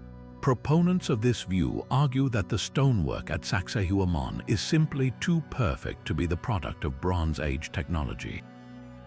They point to the fact that the stones seem to have been softened or melted into place, a concept that sounds like science fiction but aligns with local legends that speak of a mysterious liquid or plant extract that could make stone pliable. Could this be a fragmented memory of an advanced chemical compound or technology provided by extraterrestrial visitors? The theory suggests that the knowledge required for such precise engineering, involving complex mathematics, advanced material science, and an understanding of seismic dynamics, might have been given to the Inca by otherworldly mentors. From this perspective, Sacsayhuaman is not just a fortress, it is a demonstration project, a permanent lesson in construction left behind by beings who wanted to help humanity build structures that would last for millennia. When we zoom out and compare Sacsayhuaman to other megalithic sites around the world, the parallels become even more provocative. We see the same mind-bending precision in the polygonal stonework of ancient Egypt at sites like the Valley Temple of Khafre at Giza. We find it in the massive, perfectly fitted basalt blocks at the foundation of the Osirian in Abydos, and we see it on the other side of the world in the mysterious Cyclopean walls of Ollantaytambo and other Inca sites. This repetition of a specific, highly advanced construction style across continents and cultures that had no known contact with each other presents a profound puzzle. Is it simply a case of different cultures independently arriving at the same brilliant engineering solution? Or does it point to a common source of knowledge, a shared blueprint perhaps provided by visitors who were not bound by earthly geography? The walls of Sacsayhuaman, therefore, become more than just a Peruvian wonder. They are a key piece in a global mystery, forcing us to reconsider the narrative of isolated human development and wonder if the seeds of architectural genius were planted from the stars. Whether born from Incan ingenuity or inspired by cosmic contact, these stones stand as an eternal, silent challenge, daring us to unravel their secret. Yet even the puzzle of Sacsayhuaman's mighty walls pales before a mystery that lies deep underground, hidden within the lush hills of China's Zhejiang province. Here, in the quiet village of Dogū, farmers made a discovery in 1992 that would reveal one of the most staggering and inexplicable construction projects of the ancient world. After pumping the water out of a seemingly small, insignificant pond, they didn't find a bottom filled with mud and rocks. Instead, they uncovered the entrance to a vast, hand-carved subterranean palace. This was no natural cave. What they had stumbled upon was the first of what we now know to be 24 colossal caverns, each excavated by hand from solid, incredibly hard siltstone over 2,000 years ago. The sheer scale is almost incomprehensible. The largest of these caves covers an area of over 12,000 square meters, with pillars supporting ceilings that soar to heights of nearly 100 feet. In total, it's estimated that almost 1 million cubic meters of rock were painstakingly chiseled away and removed, an undertaking of such immense labor that it rivals the construction of the Great Pyramids. But it's not the size alone that has researchers utterly baffled. It's the breathtaking precision and the inexplicable details woven into every inch of the complex. The walls, ceilings, and supporting pillars are not rough-hewn. They are uniformly covered in a series of precisely chiseled parallel marks that run in a consistent diagonal pattern across every surface. This isn't just decorative. The angle and spacing of these marks are identical throughout all 24 caves, suggesting a single, unified building code was followed by every worker, a feat of standardization that seems impossible for a project likely spanning generations. The geometry of the chambers themselves is another profound mystery. The walls are perfectly flat, meeting at sharp 90-degree angles. The pillars are evenly spaced and perfectly symmetrical, and the ceiling slopes at a precise, consistent incline from the center outward. This is not the work of amateurs digging holes. This is advanced architectural and engineering design executed with laser-like accuracy, all achieved in near-total darkness deep within the earth. Then there are the acoustics, which add another layer of otherworldly strangeness to the site. If you stand in certain areas of the caves, particularly near the pillars, and speak or clap your hands, you are met with a powerful and unusual echo. The sound doesn't reverberate and decay like a normal echo in a large room. Instead, it is amplified and sustained in a specific, resonant frequency. This has led some audio engineers to speculate that the caves were deliberately tuned, that their dimensions were calculated to create this specific sonic effect. The purpose of such a feature is a complete enigma. Was it for ritual, for communication, or was it, as some ancient astronaut theorists propose, a side effect of a construction technique that was not of this world? This level of sophistication, achieved on such a monumental scale with primitive iron tools, is the core reason these caves have become a focal point for extraterrestrial speculation. The logistical challenges are simply staggering. How did the builders manage the lighting, ventilation, and structural engineering to prevent collapses? How did they achieve such uniformity across 24 separate caverns without any apparent measuring tools advanced enough for the task? The amount of rubble removed would have formed a small mountain, yet there is no evidence of where this immense quantity of stone was disposed of. For proponents of the paleo-contact hypothesis, the answer is that the builders had help. The precision of the angles, the standardized markings, and the acoustic properties suggest a knowledge of physics and engineering that seems to leapfrog known ancient Chinese capabilities. The theory posits that the Dogū caves were not built by humans alone, but were a project directed, or perhaps even initially excavated by extraterrestrial visitors using advanced technology. In this view, the chisel marks are not from hand tools, but are the residue of a rock-cutting technology that softened the stone, allowing it to be shaped with ease, a concept that finds echoes in legends from other megalithic sites around the world. Mainstream archaeologists, of course, search for more terrestrial explanations, though they admit the reasons behind the cave's construction are lost to history. There are no historical records, no inscriptions, and no artifacts within the caves to tell us who built them or why. The most plausible theory is that they were carved during the Qin dynasty, perhaps as a quarry for a massive building project that never came to fruition, or as a secret hideaway for royalty or military forces. Yet, even this explanation feels inadequate. Quarries are chaotic, practical places where stone is extracted haphazardly.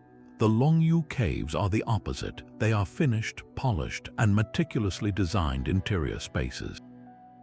They feel intentional, like grand halls built for a purpose we can no longer grasp. Perhaps they were sacred spaces, designed with specific acoustic properties to enhance chanting or ritual ceremonies, their resonant frequencies intended to alter consciousness and connect with the divine. The truth is, we may never know. The Dogū caves stand as a silent, subterranean monument to a forgotten chapter of human history, a project of such absurd ambition and flawless execution that it forces us to wonder if we are alone in crediting our ancestors with these wonders, or if the blueprints for these underground cathedrals were drawn by minds from much, much farther away. But our journey doesn't end with these vast, silent spaces. It leads us to something far more intimate and unsettling. Among the dusty shelves of the British Museum and the Iraq Museum in Baghdad, you'll find a collection of artifacts that are small enough to hold in your hand, yet their implications are colossal. These are the Ubaid figurines, named for the prehistoric culture that thrived in Mesopotamia, in what is now Iraq, between 6,500 and 3,800 BC. The Ubaid people are considered one of the foundational cultures of Mesopotamia, pioneers of irrigation farming and the earliest stages of the temple-building tradition that would later flourish in Sumer. Their pottery and tools show a society on the cusp of civilization, but amidst these practical items are hundreds of strange, hand-sculpted clay figures that depict humanoid forms unlike any other from the ancient world. The most common and striking of these figurines are the so-called lizard people. At first glance, they are deeply unnerving. They depict standing figures with unmistakably reptilian features, elongated, wedge-shaped heads that slope back from their faces, obsessively large, almond-shaped eyes that seem to stare right through you, and faces that taper to a narrow, almost snout-like chin. Their bodies are just as bizarre. They are often shown with slender, attenuated limbs, and many are nude, with the females prominently holding a baby that shares the same disturbing, reptilian characteristics, often suckling at its mother's breast. The postures are also unusual. Many are depicted in dynamic poses, as if caught in mid-movement with their shoulders slightly hunched. These are not the idealized gods or powerful rulers of later eras. They feel like portraits of a distinct and decidedly non-human species. The mainstream archaeological interpretation views these figures through a lens of ritual and symbolism. Most scholars believe they represent a mother goddess or a deity associated with fertility and childbirth. The emphasis on nursing infants supports this idea, suggesting the figurines were used as votive offerings, perhaps left in temples or buried in homes by women hoping for a safe pregnancy or a healthy child. The reptilian features in this view are likely symbolic, not literal. Snakes and lizards were potent symbols in ancient Mesopotamian mythology, often associated with water, fertility, and the underworld realms of mysterious regenerative power. The exaggerated features could therefore be a way to visually communicate the otherworldly, supernatural nature of these protective deities, distinguishing them from ordinary humans. The postures might represent a ritual dance or a shamanistic trance state, further connecting them to the spiritual realm. However, the ancient astronaut theory offers a radically different, and for many, a far more compelling explanation. Proponents of this view argue that the unearthed figurines are not symbolic art at all, but a realistic attempt to depict actual beings that interacted with these ancient people. The consistent and specific reptilian features, the head shape, the oversized eyes, the tapered face, are seen not as stylistic choices but as accurate biological details. The theory suggests that the unearthed people were documenting a race of extraterrestrial beings, often referred to as reptilians in modern lore, who visited Earth in the distant past. Furthermore, the figurines showing hybrid babies could be seen as evidence of a genetic intervention program, a literal depiction of cross-breeding between these visitors and humanity. In this narrative, these small clay statues become terrifyingly direct evidence of contact, a prehistoric record of an alien species that may have played a role in human development. This theory forces us to ask a difficult question. Why would a primitive farming culture with no contact with other continents independently conceive of and repeatedly create such specific and non-human forms? The consistency across hundreds of figurines suggests a shared cultural concept, but was that concept a purely imagined deity, or was it based on a shared, real-world experience?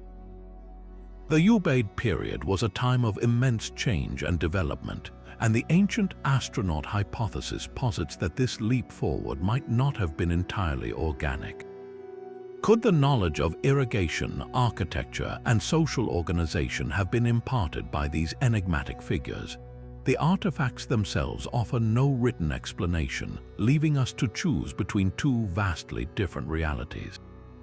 Either we are looking at the deeply symbolic spiritual art of a sophisticated early culture, or we are holding in our hands the humble, hand-molded portraits of our first extraterrestrial teachers, their strange, slitted eyes forever watching, waiting for us to understand their message.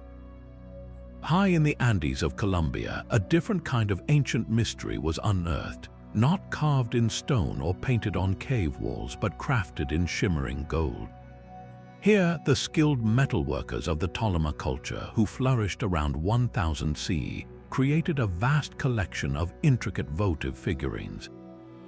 Most depict animals, deities, and human figures, but a small group of these golden artifacts stands out for their bizarre and anachronistic appearance.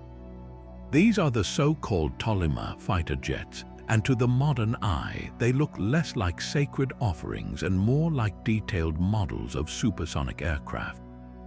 The comparison is instantly striking. These small, flat objects feature a distinctly triangular delta wing shape, sweeping back from a rounded nose cone in a design that prioritizes aerodynamic efficiency. At the rear, a vertical, upright tail fin rises sharply, exactly like the stabilizer on a modern jet.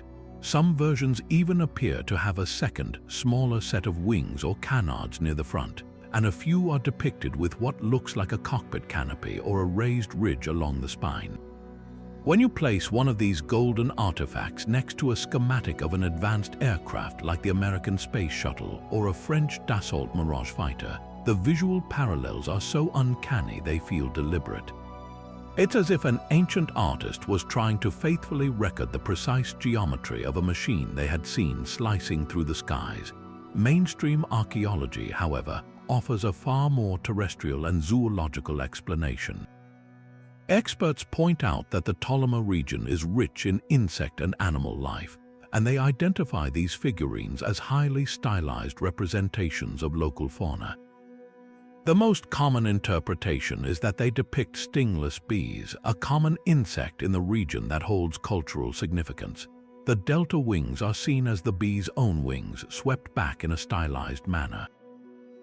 The vertical tail fin is interpreted as the insect's extended stinger or abdomen.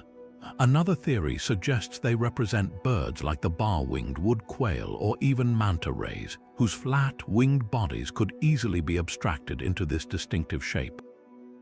From this perspective, the cockpit is merely the head of the creature, and the entire object is a beautiful example of how ancient artists often simplified and geometricized natural forms for artistic and symbolic purposes. This sets the stage for a classic clash of interpretations. Ancient astronaut theorists argue that the insect explanation is a convenient dismissal of a much more provocative possibility. They ask why, if these are just bees or birds, no other cultural depictions from the Ptolemy look quite like them. The designs are too mechanically precise, too focused on features that have no clear biological counterpart, like the sharp, clean lines of the wings and the perfectly vertical tail. The theory posits that the Ptolemy people may have witnessed advanced aerial vehicles, perhaps even those of extraterrestrial visitors, and that these gold figurines are their best attempt to recreate the awe-inspiring sight.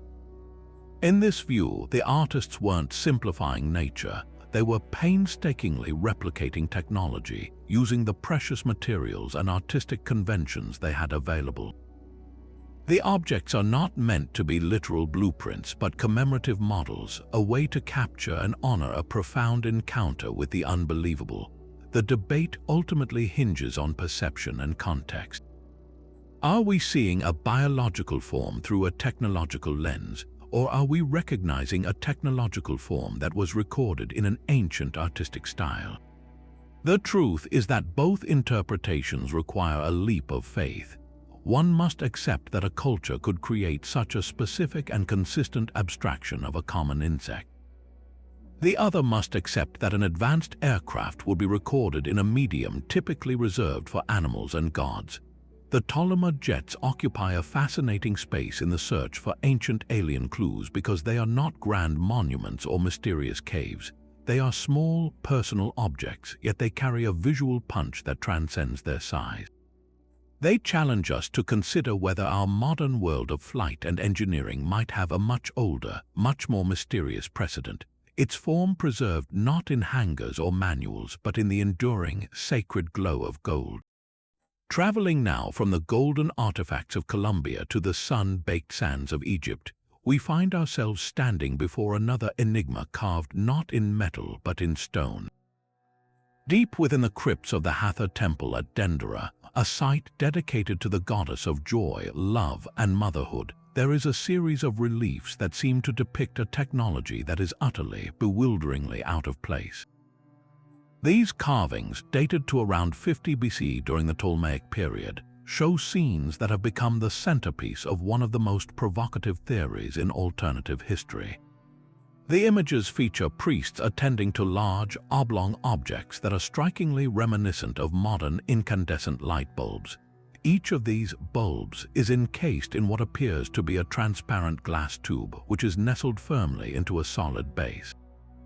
Snaking away from this base is a thick, cable-like line that connects to a box upon which a figure identified as the air god Shu is kneeling.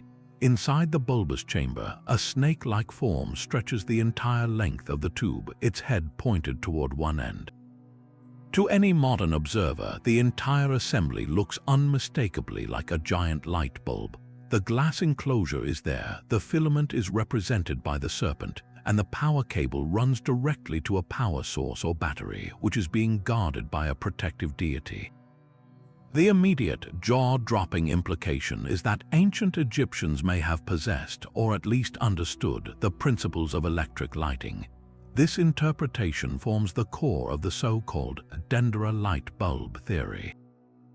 Proponents argue that the relief is a technical diagram, a straightforward illustration of advanced technology that has been lost to history.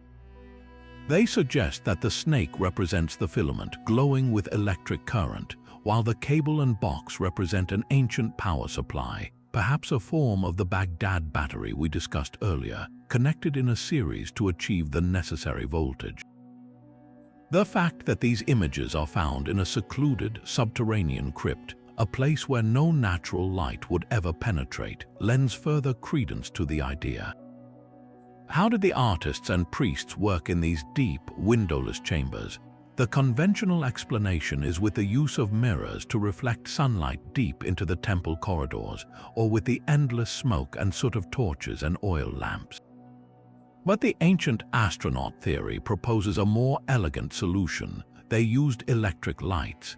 This theory posits that the knowledge for such a device was not developed by the Egyptians themselves, but was given to them by extraterrestrial visitors.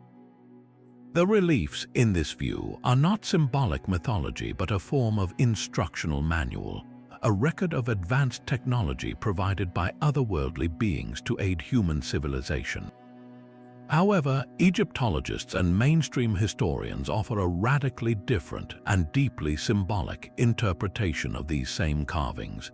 They point to the extensive mythological context that surrounds the reliefs. In Egyptian mythology, the serpent is a potent symbol of renewal, divine energy, and primordial power. The specific serpent depicted is often identified as a wadjet serpent emerging from a lotus flower, which itself is a symbol of creation and rebirth. The entire scene, they argue, is a well-known representation of the Egyptian creation myth. The bulb-like object is not a light bulb at all, but the primordial mound, the first piece of earth to emerge from the waters of chaos at the beginning of time. The serpent inside is the god Harsomptus, a form of Horus, representing the life force and energy of creation itself. The cable is not a wire, but a lotus stem connecting the scene to the Jed pillar, a symbol of stability and the backbone of the god Osiris. The box is not a battery, but the sacred bark or boat that carried the gods across the sky. From this perspective, the image has nothing to do with electricity and everything to do with the moment of cosmic genesis, depicting the divine spark of life entering the world in a metaphorical, not a literal, burst of light. This clash of interpretations presents us with a perfect microcosm of the entire ancient alien debate. We are looking at the same set of lines carved into a wall, yet we are seeing two completely different realities. One sees a blueprint for a forgotten technology that could rewrite history. The other sees a sophisticated spiritual allegory expressed in the artistic language of its time. The power of the Dendera reliefs lies in their ambiguity and their visual resonance with our modern world. They force us to confront a critical question about how we interpret the past. Are we seeing what is actually there, or are we projecting our own technological world-view onto a culture that thought in profoundly different, deeply symbolic terms? Whether it is a sacred story of creation or a schematic for an ancient lamp, the carving endures as a powerful testament to Egyptian ingenuity, challenging us to keep an open mind about the secrets that might still be hidden in plain sight within their timeless temples. Yet, the Nazca Lines present an even greater logistical puzzle than their Peruvian counterparts, primarily due to their staggering scale and the unforgiving environment in which they were created. Situated on the high-altitude plateaus of western Bolivia, near the Nevado Sajama volcano, these lines cover an estimated area of over 8,000 square miles, a network so vast it's nearly impossible to grasp from the ground. Imagine a web of paths, some stretching for 12 miles in near-perfect straight lines, etched into the dark, rocky soil of the Altiplano, a region where the air is thin and the sun is intensely brutal. These aren't shallow scratches, they are carefully constructed paths, cleared of dark surface stones to reveal the lighter, sandy earth beneath, creating a visual contrast meant to be seen from above. The sheer number of lines, tens of thousands of them, creates a mesmerizing, almost circuit board-like pattern across the landscape, a geometric obsession on a truly monumental scale. The central, haunting question is the same one we ask at Nazca. Why would the ancient people of this region, likely ancestors of the Aymara culture, invest such a colossal amount of communal effort into a project that offers no immediate practical benefit for survival? These lines are not roads, they often lead to nowhere, ending abruptly at a hillside or simply fading away. They are not property boundaries or irrigation channels. Their only apparent function is to be seen, and to be seen from a perspective that their creators could never naturally achieve. This fundamental disconnect is the very catalyst for the alien communication theory. Proponents of this idea suggest that the Nazca lines, much like the Nazca geoglyphs, were never meant for human eyes. Instead, they were intended as a grand, unambiguous signal for an audience in the sky. The theory posits that the sheer scale and geometric precision of the network could have served as a kind of celestial navigation grid or a landing beacon for extraterrestrial spacecraft. The lines radiating out across the plateau might have provided directional guidance, while the intersections and patterns could have denoted specific points of interest or safe landing zones.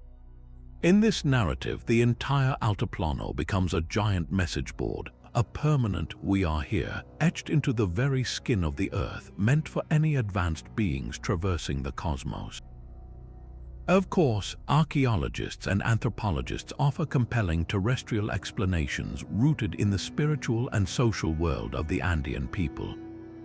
One leading theory suggests the lines were sacred pathways or sects, used for ritual processions and pilgrimages. In Inca and pre-Inca cosmology, straight lines held immense spiritual power, believed to be channels for life force and energy connecting shrines, holy mountains, and water sources. Walking these lines could have been a form of devotional practice, a way to physically connect with the sacred geography of the world. Another theory points to their potential use in astronomy. Certain lines may have been aligned with the rising and setting of important stars or celestial events, functioning as a gigantic calendar etched into the Earth to mark solstices, equinoxes, and seasonal changes critical for agriculture in such a harsh climate. The very act of their construction, a project requiring the coordinated labor of entire communities over generations, would have strengthened social bonds and reinforced a shared cultural identity, making the process itself as important as the final product. This clash of interpretations between the celestial and the terrestrial lies at the heart of the Nazca lines' enduring mystery. The ancient astronaut framework asks us to consider the impracticality, the immense, backbreaking labor required for a function that seems to have no clear earthly payoff. It challenges the idea that a culture would devote centuries of effort to a project whose only purpose was symbolic, suggesting instead a more urgent, practical motive driven by contact with a superior intelligence. The conventional view, however, argues that we profoundly underestimate the power of symbolism and community in ancient societies. What seems impractical to our modern, efficiency-driven minds was deeply practical for them, a necessary investment in maintaining cosmic order, ensuring agricultural success, and unifying the people under a shared spiritual belief system. The truth may forever be woven into the fabric of the Bolivian high plains, a silent testament to a world so different from our own that we are still struggling to decipher its language. Whether they are sacred paths to the gods or runways for star travelers, the Nazca lines stand as one of humanity's most ambitious and enigmatic creations, a powerful reminder that our ancestors looked to the heavens not just in wonder, but with a profound desire to connect. For every breathtaking theory of ancient astronauts and cosmic contact, there exists a grounded, often equally fascinating, explanation rooted in human achievement. The scientific and archaeological communities offer a powerful counter-narrative to the ancient alien hypothesis, one that champions the incredible ingenuity, spiritual depth, and observational skills of our ancestors. They argue that what we perceive as evidence of extraterrestrial intervention is often a classic case of pareidolia, our brain's hardwired tendency to impose familiar patterns on ambiguous stimuli, like seeing a face in the clouds or a rabbit in the moon. This psychological phenomenon is amplified when we view ancient art through a modern, technologically saturated lens. We see a snake in a glass bulb and think filament, not a symbol of divine energy. We look at a stylized golden insect and see a fighter jet. This isn't a failure of imagination. It's a fundamental miscommunication across millennia, where we project our own reality onto a culture that spoke a completely different symbolic language. Mainstream scholars urge us to consider the context in which these artworks were created. The ancient world was not a primitive void waiting for outside intervention. It was a vibrant tapestry of sophisticated cultures with complex belief systems. Their art was not intended to be a literal photograph of events, but a rich, symbolic language designed to convey religious ideas, astronomical knowledge, and social values. The so-called astronaut carving at Palenque is a perfect example. To a Mayanist, every element of King Pakal's sarcophagus lid is a chapter in a well-understood cosmological story: his descent into the underworld, the world tree, and his triumphant rebirth. Interpreting it as a spaceship ignores this deep cultural context and reduces a profound spiritual narrative to a simple machine. Similarly, the bizarre ubeid lizard figurines are far more likely representations of a mother goddess associated with fertility and the life-giving powers of water, symbolized by reptiles, than they are literal portraits of an alien species. This approach doesn't diminish the artwork, it enriches it, revealing a worldview where the spiritual and the natural were intimately intertwined. Furthermore, experiments and practical archaeology have repeatedly demonstrated that the impossible feats of our ancestors were, in fact, entirely possible with the technology and knowledge they possessed. We've seen teams successfully walk multi-ton Moai statues across Easter Island using nothing but ropes and coordinated human effort, turning a legendary mystery into a testament to human engineering. Stonemasons have shown how the impeccable joints at Sacsayhuamon could be achieved through patient pounding, grinding, and a brilliant understanding of stone dynamics. The Antikythera mechanism, once hailed as proof of alien technology, is now celebrated as the pinnacle of Hellenistic scientific achievement, proving that the seeds of complex mechanics were planted long before the Industrial Revolution. These discoveries don't steal the wonder from history, they give the credit where it's due to the countless generations of unnamed engineers, artists, and astronomers whose collective genius built the ancient world. This isn't to say that skepticism is about closing doors. The true spirit of science is about following the evidence, and for every mystery that has been solved, another remains tantalizingly open. The purpose of this balanced view is not to shut down curiosity, but to refine it, to encourage a more critical and informed engagement with the past. It asks us to marvel not at the idea that aliens built the pyramids, but that human beings did, organizing thousands of workers, solving immense logistical problems, and aligning structures to the stars with naked eye precision. This human-centric narrative is, in its own way, more awe-inspiring.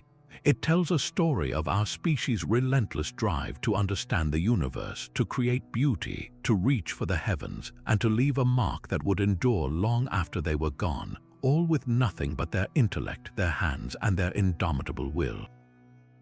The greatest mystery isn't whether we were visited, it's the incredible fact of what we accomplished on our own.